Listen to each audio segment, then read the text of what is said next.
The North Star by Peter H. Reynolds. Ask yourself where it is you want to go. A sweet breeze met the boy as he awoke to his journey. He traveled on all fours for quite some time, and he grew, and he paused. One day he had the urge to stand, to walk. It made his journey easier. He could run too, but for the most part, he walked. He wasn't afraid of much. He wandered the fields exploring, sometimes stopping, sometimes happily going in circles, sometimes dancing, sometimes napping. One day the boy saw an oak leaf drift and land on the water.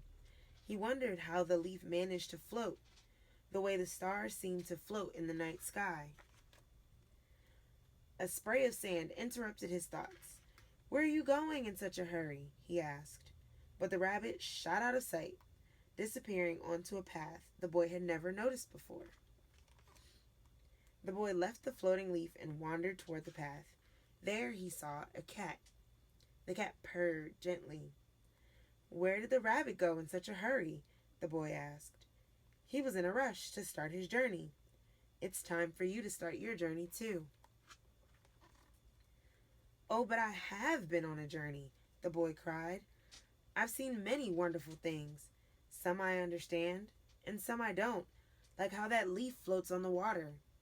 "Well, that's fascinating, but I'd hate for you to be late. You don't want to be left behind." "Behind? Who's ahead of me?" "You wouldn't believe how many.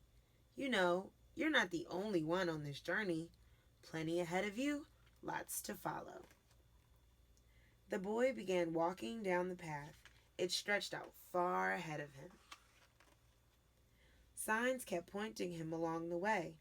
Some parts of the journey were easy, and some were very difficult. Although he was following the well-worn path, he had a growing feeling that he was lost. The forest seemed to be growing thicker. The soil was wet and muddy, making every step a struggle. Clouds had rolled in overhead, and the darkness closed in around him. After many difficult miles, he could not take another step. He noticed an oak leaf drift from the sky. It sailed with ease. It swirled on a breeze and was carried deep into the forest. The leaf disappeared behind a grove of trees. He stepped off the path to follow it. The boy found the leaf floating on a pond in a peaceful clearing, like a delicate boat on a dreamy voyage. His thoughts were interrupted by a voice. "Oh, there you are. I was worried," said the cat. "Don't wander off like that. Now hurry, you're falling behind." So the boy ran and ran and ran, and as he ran, he noticed the forest getting darker and thicker. The muddy ground became covered with water. He could no longer see the path. He sloshed through the swamp until he came to a clearing in the forest. There he saw a bird. "You look lost," the bird said. "I don't think so. I'm not sure if I'm lost," the boy replied. "I really hadn't thought about it." "Hadn't thought about it?" said the bird. "You must have some idea where you're going, yes?" "Well, I've been following the path.